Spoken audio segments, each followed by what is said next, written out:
Hey, it's Technology Connextras, the second channel which has always been called Technology Connextras. Remember that video I made, 2 months ago, apparently, on the JVC LCCS monitor? I sure do. If you haven't seen that, links up above and down below. But to give a very quick explanation of what this is a professional video monitor by JVC that uses a small black and white picture tube and a liquid crystal color shutter in front of it to create a color image. It's pretty neat. Anyway, the monitor has an interesting quirk when it comes to certain video inputs, and that's what we are looking at here. This footage comes from the 1991 tape A Day at Epcot Center, and it's excellent because it's vintage Epcot and also very colorful, so of course we're going to use it. Take a look up near the top and you'll see that there's occasionally some weird divergence happening. It seems like particularly the red layers get shifted over for some reason. Now, you'll notice that this problem seems to come and go, and there also appears to be some sort of repetition to it. Any guesses on what might be causing it? That's right, it's Macrovision. Again, a quick recap. Macrovision was a copy protection scheme that forked with the vertical blanking interval to mess up a VCR trying to make a copy of a tape. It didn't screw with the signal enough to confuse your TV, but in the case of this little monitor, it actually does. And this is even mentioned in the manual, so it was a known bug. You can see that the disturbance in the red channel appears to match with the white blocks that you see here in the actual Macrovision signal. Just as they disrupt the signal intensity, something about that seems to mess with the TV's ability to separate red, green, and blue for the recreation of the signal sequentially. It's very interesting to me that this occurs because it suggests the video processing circuitry might be analog. Yeah, so one thing I need to clarify here because I didn't make it super clear in the video is that the CRT is being scanned at 180 Hz. The monitor is still a 60 Hz monitor, but since it has to draw a red, then green, then blue image, each field gets drawn 3 times in a row. A lot of people ask me about that, so here's me 2 months later telling you the answer in video form on the smaller channel that not everyone watches. I had assumed that the TV would need to have a digital frame buffer, and that would explain why it was ludicrously expensive as well as such a late development in the grand scheme of CRTs. It's from 2000. But if that were the case, I don't know why Macrovision would cause this to happen. It seems unlikely, were the TV simply digitizing the image and then redisplaying it, that there would be a problem with convergence like we see here. Now, perhaps this is a completely false assumption of mine, and it does indeed have a digital frame buffer, but Macrovision manages to break something about it. But upon further reflection, it doesn't seem like the image can possibly have been pixelated, as it would of course need to be were a digital frame buffer involved. Now, how would it build the image sequentially with analog circuitry? I have no idea, but my gut tells me I'd be able to see some sort of grid pattern happening in the image were digitization occurring, and I can't see anything at all to suggest that. Just look at the lines here in this extreme close-up from Back to the Future. They look smooth as butter, and, importantly, there doesn't appear to be any sort of regularity between adjacent lines. Looking at the edges of the digits here, you can see that they all look sort of different, and while I suppose that doesn't prove anything, I feel like the edges would be more uniform and perhaps even sharper if the tube were scanning a digital image. Of course, the tube is scanning a digital image here because the source is a DVD, so it's possible that you just can't see any sort of boundaries between pixels with a CRT. So perhaps there's that argument entirely out the window. But I will add that, and I regret to inform you I don't have footage of this, if you use the monitor's tuner and just have it showing snow, that snow is truly random looking, and you can't find any edges in common with adjacent lines as you'd expect to if there were a grid of pixels behind the curtain. Now, I simply forgot to get footage of this, and I'm sorry about that, but I also know that with the way video compression works, even if I show you snow that I know to be entirely analog, vertical components will start to appear. And I know this because I tried this before, and everyone told me, and then I saw it, and it was kind of an ordeal, but just to show you anyway, here's a black and white CRT showing snow, and you'll undoubtedly see that there appears to be some blockiness to it, just because of the macro blocking the compression algorithm is desperately trying to do something to this random mess.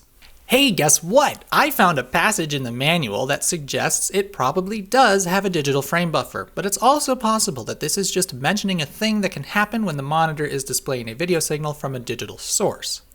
Now, it seems more likely that it is saying when the monitor digitizes the video signal, quantization noise may occur, so don't worry about those stripes. But that still leaves me baffled as to why Macrovision would be a problem. Perhaps early analog to digital converters, like those presumably found in this TV, would experience problems with a Macrovision source. And I should add that the red channel separation does also happen with DVDs that tell the DVD player to inject the Macrovision bars on the analog output. So it's not simply the fact that it's displaying a videotape. I believe the earlier passage referencing upper edge distortion is simply talking about the normal head switching noise that can happen with any videotape. Some other interesting observations. So you may recall that the shutter is in 3 sections and they follow the scanning path of the CRT. One interesting side effect of this is that when recording the screen, the color purity got worse if I had the shutter set to 30. You wouldn't think this would cause a problem, but apparently when the camera was able to see 2 fields in one frame, its rolling shutter didn't match the rolling of the color shutter, so impurities occurred, I guess. But if you shorten the exposure to a 60th of a second, the color is then perfectly fine. Also fun to do is to then go to a really high shutter speed like 400. Now the rolling shutter is dividing the screen up into distinct sections of red, green, and blue. And this can create some very strange effects. I liked this here where the blue screen would be entirely invisible during the red and green scans, but the little channel indicator would in fact appear as red and green. One thing that people suggested trying was to place the color shutter upside down so that it was scanning in the opposite direction of the tube. There isn't enough slack in the cable to do this, but I was able to get the shutter going sideways, and surprisingly, it didn't seem to affect the image at all. Again, I don't have footage of it. I'm sorry, this is Connextras, things happen. And honestly, I've scripted this. That's going way above and beyond for this channel already. The blue screen reveals the color shutter's viewing angle limitations. It's at its worst when you're at about a 45-degree angle to the monitor, both vertically and horizontally. You can see that the blue shifts to a sort of gray, which is quite interesting because we know the red and green passes are just blank. So the LCD apparently loses the ability to tint the screen as you get off axis. When looking at full color content, this has the effect of producing a strong magenta shift, which suggests the green Wait. Side note, were there parking lot trams taking people to the International Gateway back in the day? Okay, Disney trivia time. Epcot has a second entrance at the back of the park between the UK and France pavilions called the International Gateway, and this will take you over to the Epcot Resorts area right here, namely the Yacht and Beach Club, the Swan and Dolphin, and the Boardwalk Inn, as well as the boardwalk itself, as that's technically separate from the resort. And you can also find a pathway to Hollywood Studios, which is about a 25 to 30 minute walk away. This is also where the new Disney Skyliner station is for Epcot, so for guests that want to travel between Epcot and Hollywood Studios via Skyliner, you will be using this park entrance just like you would have when taking the Friendship boats, which you can still do as of now. This thing people are riding in is a parking lot tram, which in present day only sees use way up here to take people from where they parked to the main entrance in Future World. Soon to be World Celebration, I think? Or whatever exactly they're going to call the main entrance area when the Epcot transformation is complete. I don't know what use the trams would be down in World Showcase, unless for some reason they would take people between the resorts before the Friendship boats did. Well, as it turns out, this is apparently the case. The International Gateway was indeed not there in 1982 and was completed in 1990 in time for the Yacht and Beach and Swan and Dolphin to open. And indeed, there were trams for a time that would shuttle guests between those resorts and the Gateway, which seems totally weird to me. Yacht and Beach are a very short walk away, so they definitely don't need the tram. And while the Swan and Dolphin aren't super close, the idea of a tram carting people to the Gateway seems really silly to me for some reason. But then again, I suppose it was a great solution in the early days. Now, if you're staying in any of these resorts today, the Friendship boats will take you between the resorts, Epcot, and Hollywood Studios to the south. And by the way, before I finish this diversion, if you are able to visit Epcot, I would highly recommend checking the International Gateway out. It's a very quiet and delightful place that's out of the way. The new Skyliner station complicates that a bit, but trust me, it's lovely. Even just a stroll on the boardwalk is worth a brief exit from Epcot, in my opinion. Anyway, what were we talking about? Oh yeah, the monitor. Let's finish up this video, shall we? The LCD apparently loses the ability to tint the screen as you get off axis.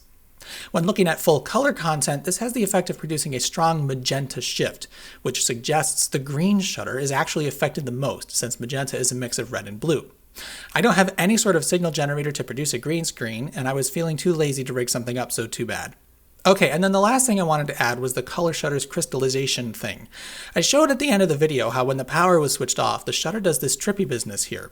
Apparently, this has to do with the fact that when the power is lost, tiny seed crystals form, and then liquid crystal migration happens spread out from those random points.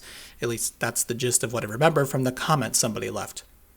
But what I didn't show was what happens when the power is reapplied. Now this is a flickery thing, so if that might bother you, you might as well just end the video here. But to those who want to keep watching, here it is. It seems to start with the shutter at a low frequency, perhaps to help reorient the crystals, and then it starts to synchronize with the tube. So that's pretty neat. And lastly, though I don't want to be too harsh to the people who asked this question, I am nonetheless a little bit disappointed by the number of people who asked if this technology on the screen could be used to colorize black and white films. Yeah, that's not how this works. That's not how any of this works.